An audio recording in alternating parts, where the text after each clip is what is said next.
मैं आरती मिश्रा डीएवी बालिका विद्यालय से हूँ। अब हम दूसरा चैप्टर यमुना की छवि पढ़ने जा रहे हैं।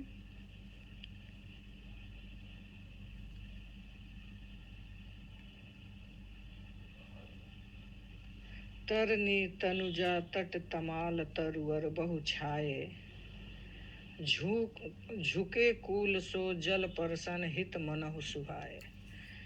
किंधो मुकुर में लखत उजक सब निज निज शोभा, कै प्रणवत जल जान परम पावन फल लोभा। मनु आतप वारन तीर को सिमिट सबे छाए रहत, के हरि सेवा हित न रहे निरख नैन मन सुख लहत।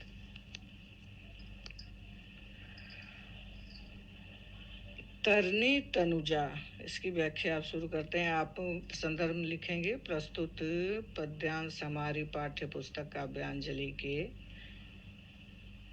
यमुना छवि से अवतरित है। इसके रचयिता कविवर भारतेंदु हरिश्चंद्र जी हैं। और प्रसंग में लिखेंगे कि यहाँ यमुना की सुंदरता, यमुना नदी की सुंदरता का वर्णन है। उसकी यमुना तट के छवि की शोभा का वर्णन है। अब व्याख्या करेंगे। तरनी तनुजा तट तमाल तरुवर बहु छाए। देखिए, ये अनुप्रास अलंकार का एक बहुत सुंदर सा उदाहरण भी है।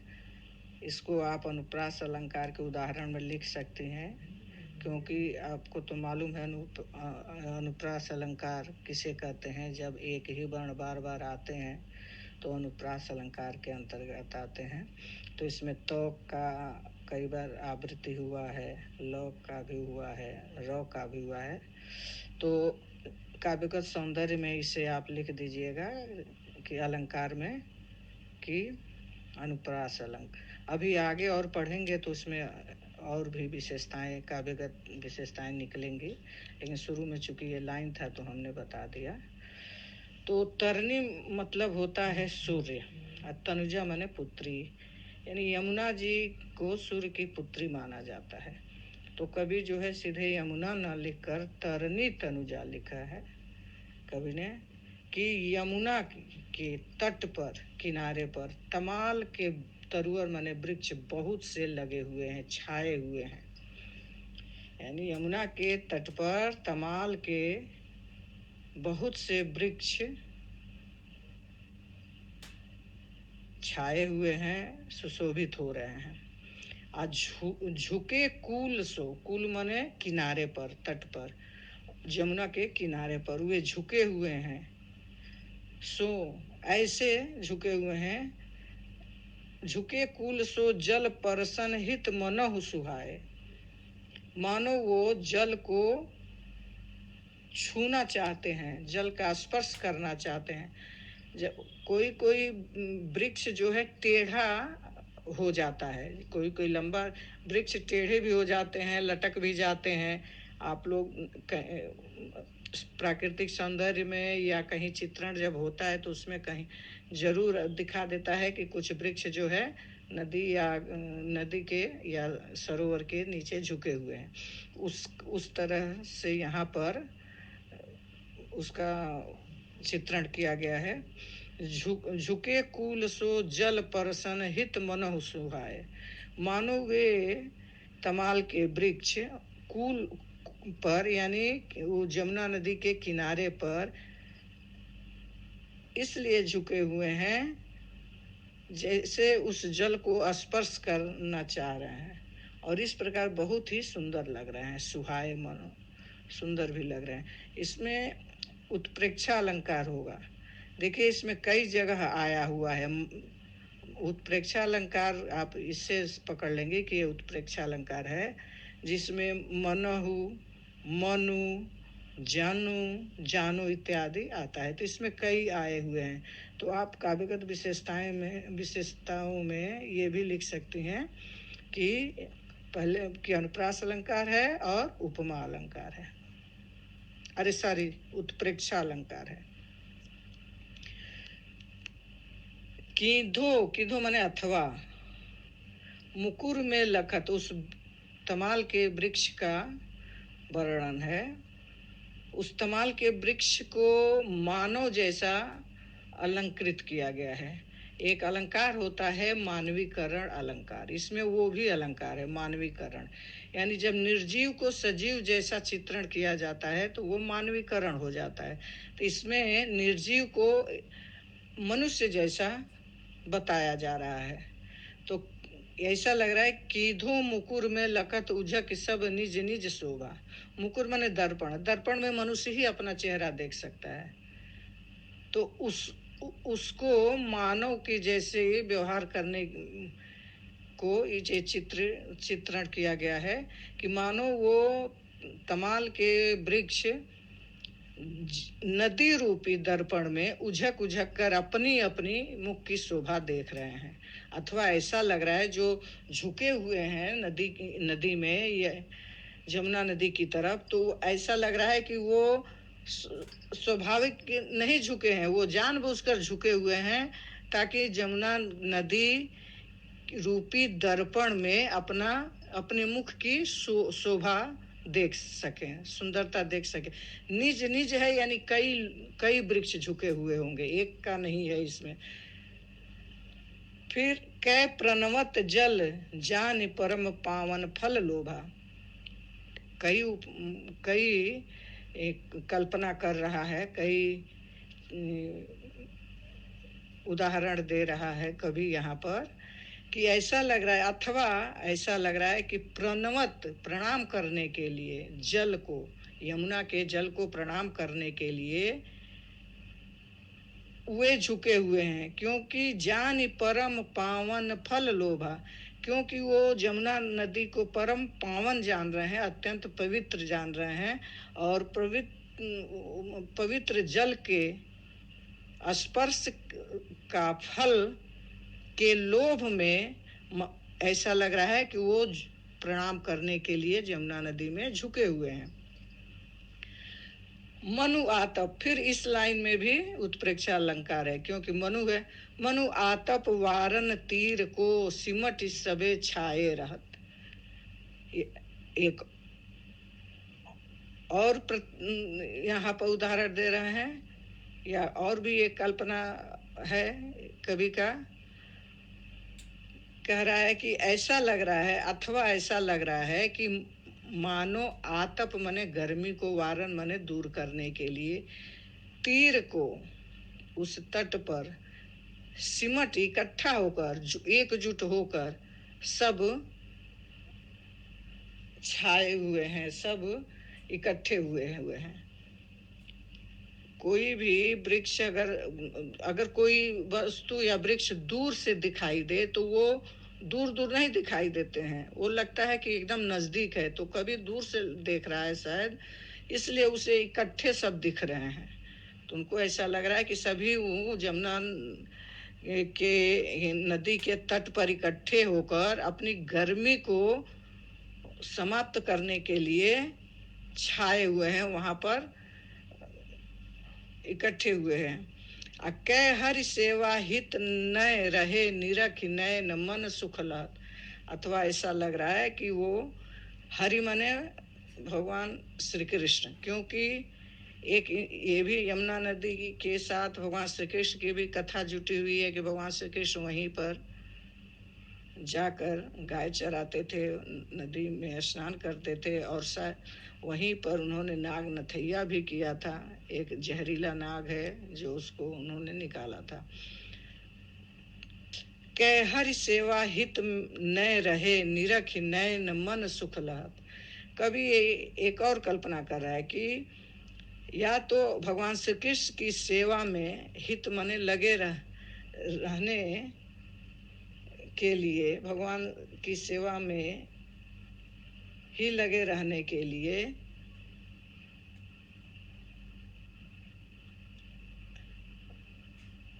उसमें वो झुके हुए हों, नदी की यमुना नदी की तरफ मुंह किए हुए हों, झुके हुए हों, और इस प्रकार से निरख नयन मन सुख लहत।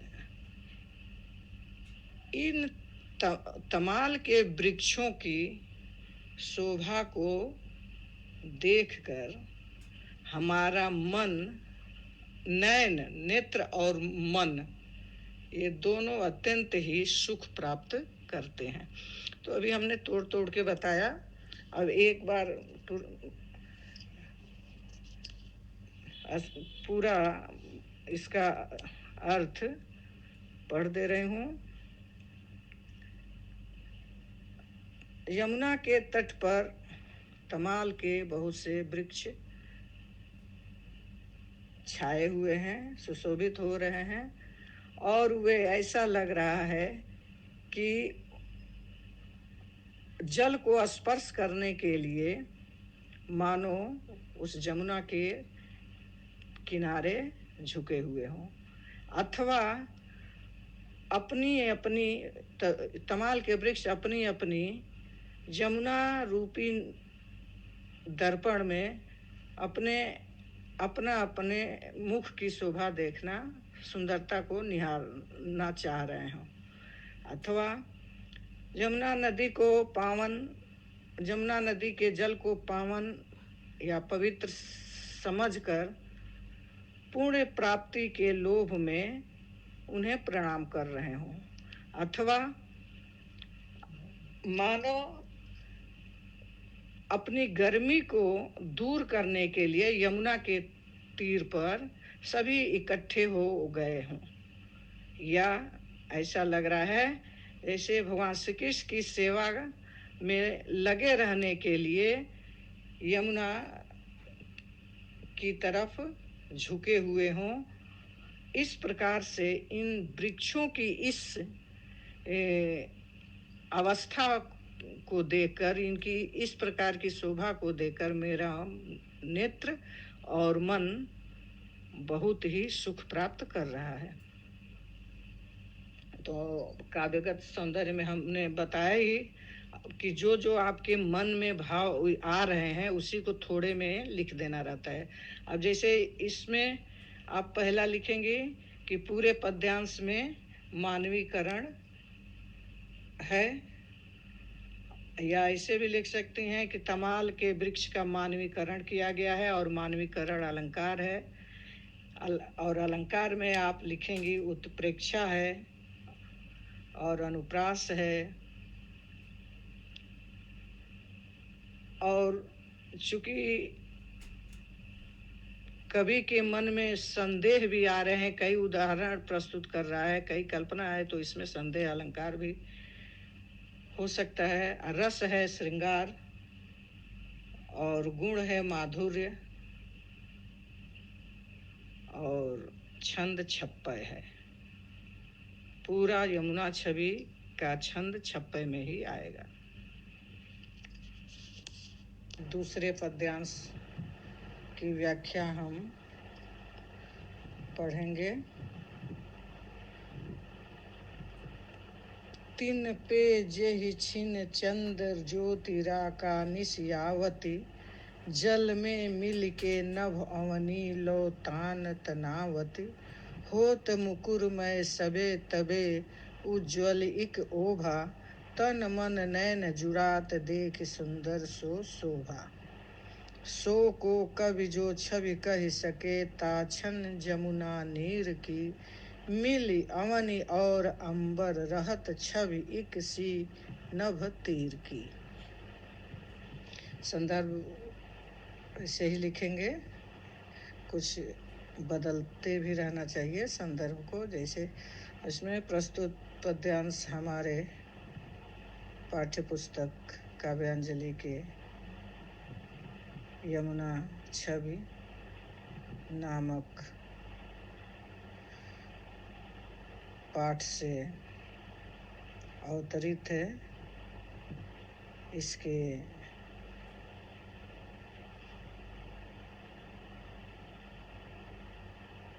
इसके रचनाकार बहुमुखी प्रतिभा के धनी भारतेंदु हरिश्चंद्र जी हैं। प्रसंग में यहाँ पर लिखेंगे कि जमुना नदी की पूर्णिमा की रात के समय चंद्रमा की किरणें जो यमुना नदी पर पड़ रही हैं, यमुना नदी में पड़ रही हैं, उसी का वर्णन है। कवि कह रहा है कि तिन पेजे छिन चंद ज्योति राका निशियावत। प्रस्तुत पद में यमुना की शोभा का मनोहारी वर्णन हुआ है और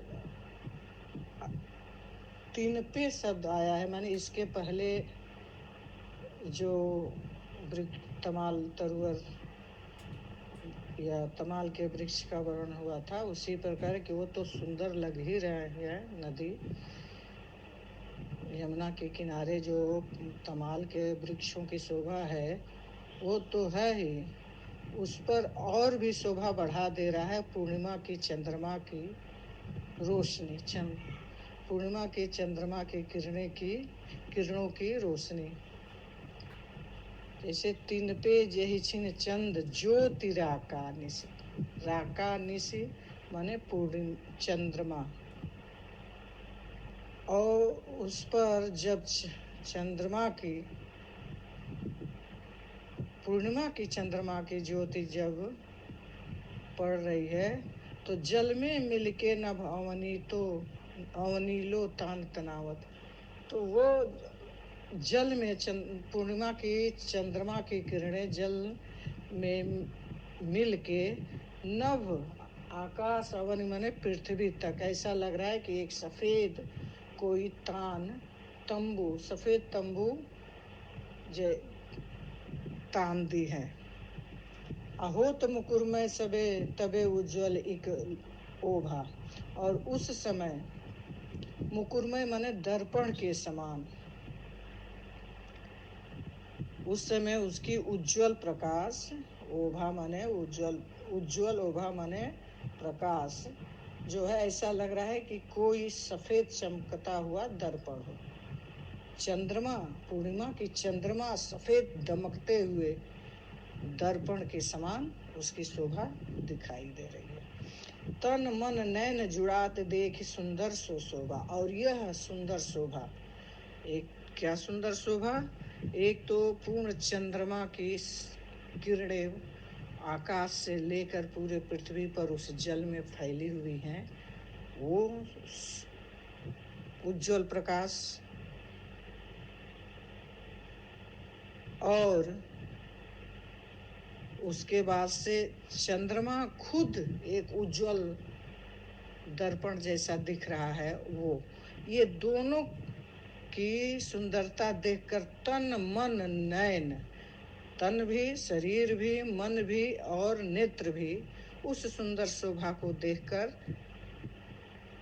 जुड़ा जाते हैं, ठंडक पाते हैं, मन को भी ठंडक मिलती है, नेत्र को भी शीतलता मिलती है और तन भी शीतलता से भर जाता है।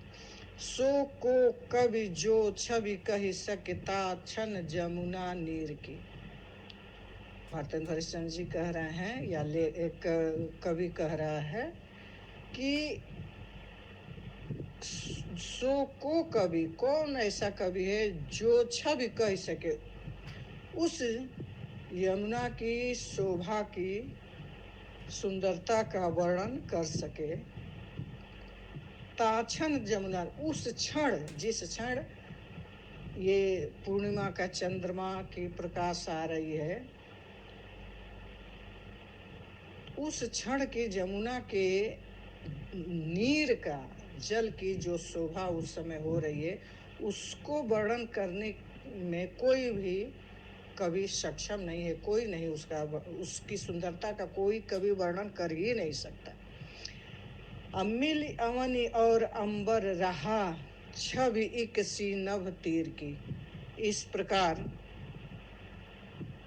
उस समय यमुना की जल की शोभा ऐसा लग रहा है कि आकाश और अवन मने पृथ्वी और अंबर मने आकाश, पृथ्वी और आकाश दोनों मिलकर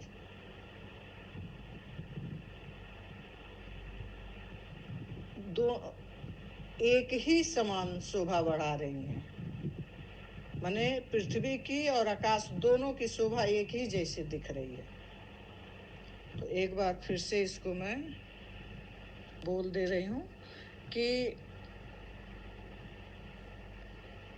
कवि जो है जमुना के नदी के किनारे लगे हुए तमाल तरुवर के वृक्षों की शोभा को तो देखकर सुख पा ही रहा है और कह रहा है कि और उसकी जमुना की छवि तो वृक्षों तमाल तरुवर की से उसकी जमुना की शोभा तो बढ़ ही गई है, लेकिन इस जमुना की शोभा को बढ़ाने में पूर्णिमा की चंद्रमा का भी और हाथ है।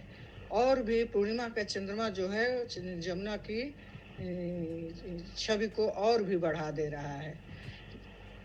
राका निशी मने पूर्णिमा की चंद्रमा की ज्योति जो है और भी उस जमुना की शोभा बढ़ा दे रहा है। और जल में मिलकर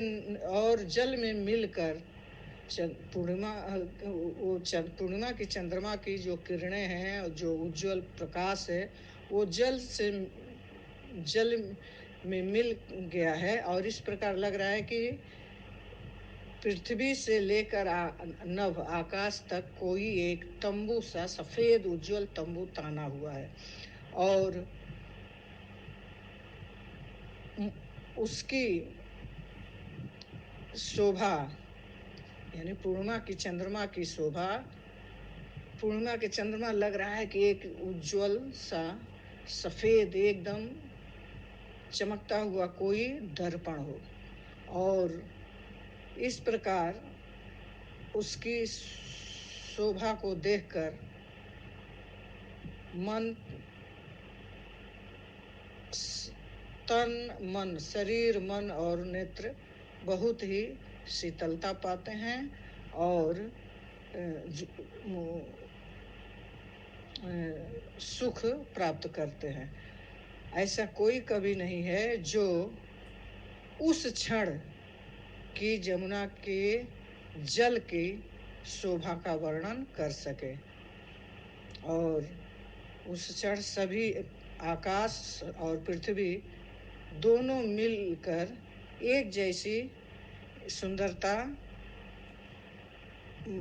फैला रहे हैं और दोनों की सुंदरता जो है उस जमुना के तीर पर एक जैसा हो जा रहा है। पृथ्वी से लेकर आकाश एक ही लग रहा है, एक समान दोनों की सुंदरता दिख रही है। यमुना छवि का तीसरा पद्यांश का व्याख्या पढ़ना है। परत चंद्र प्रतिबिंब कहूँ जल मधि चमकायो, लोल लहर लहि नचत कबहु सोई मन भायो। मनु हरि दर्शन हेत चंद्र जल बसत सुहायो, कै तरंग कर मुकुर लिए शोभित छवि छायो। कै रास रमन मैं हरि मुकुट आभा जल दिखरात है, मैं जल उर हरि मूरत बसत ता प्रतिबिंब लखात है। इसकी व्याख्या है कि चंद्रमा का प्रतिबिंब, परत चंद्र प्रतिबिंब, चंद्रमा का प्रतिबिंब परछाई कहूँ जल मध्य चमकात है, जल के बीच में चमक रहा है। और लोल लहर लहि नचत कहबहु सोई मन भाव, और कभी चंचल, लोल माने चंचल लहरों के साथ ऐसा लग रहा है कि वो मिलकर नृत्य कर रहा है, नाच रहा है और ये दृश्य बड़ा ही सुंदर लग रहा है, मन को अच्छा लग रहा है। अब मनु हरि दर्शन हेत चंद्र जल बसत सुहाय। और मानो वो भगवान विष्णु के दर्शन के लिए चंद्रमा में जल में ही बसना चाह रहा हो। कहते हैं भगवान विष्णु क्षीर सागर में रहते हैं, जल में रहते हैं, तो इसीलिए इसमें कवि ने कल्पना किया है कि हो सकता है कि चंद्रमा कहीं हरि भगवान विष्णु के दर्शन हेतु जल में बसना न चाह रहा हो या चाहता हो। या तरंग कर मुकुर लिए, या तरंग माने लहरें, कर अपने हाथ में, आईना लिए, मुकुर माने दर्पण लिए सुशोभित हो रही हैं। यानी और कैरास रमन में हरि मुकुट आभा जल दिखराते हैं। अथवा ऐसा लगता है कि रास क्रीड़ा करते समय भगवान विष्णु की मुकुट की जो आभा है, शोभा है, वही जल में कहीं दिखलाई ना दे रहा हो। या मैं जल उर हरि मूरत बसत ता प्रतिबिंब लखात है। अथवा यमुना के जल मने यहाँ यमुना के उर मने हृदय में, हरि मूरत बसत, भगवान विष्णु की, भगवान श्री कृष्ण की मूर्ति बसी हुई है। और कहीं ऐसा न हो कि वही यमुना की जल से वो भगवान श्री कृष्ण के प्रतिबिंब दिखाई दे रहा हो। देखिए, हमने तो पहले ही कहा था कि भारतेंदु हरिश्चंद्र जी बहुमुखी प्रतिभा के धनी हैं। तो आपके जो दूसरा लाइन है लोल, इसमें काव्यगत विशेषताओं में आपको लिखना पड़ेगा कि प्रस्तुत पद्यांश में कविवर हरिश्चंद्र जी की प्रतिभा, बहुमुखी प्रतिभा दिखाई दे रही है, स्पष्ट दिखाई दे रही है। और दूसरे लाइन में आप लिख सकते हैं कि चंद्रमा के छवि का आकर्षक चित्रण किया गया है। और कवि जो है विभिन्न उत्प्रेक्षाओं की कल्पनाओं से चंद्रमा का मनोहारी चित्रण किया है। भाषा ब्रज, शैली मुक्तक, अलंकार आपको बता ही दिया। लोल लहर लही नचत कबहु सोई मन भाव, भाव में अनुप्रास है तो अनुप्रास अलंकार। अब मनु हरि दर्शन हेत चंद्र जल बसत सुहाय, जहाँ मनु जनु होता है वहाँ उत्प्रेक्षा अलंकार। और चूंकि चंद्रमा को मानव जैसा सजीव वर्णन हुआ है, इसलिए इसमें मानवीकरण अलंकार है। रस श्रृंगार है, छंद छप्पा है, गुण माधुर्य है। आज यहीं पर ये तीसरा पद्यांश की व्याख्या समाप्त हो जाती है।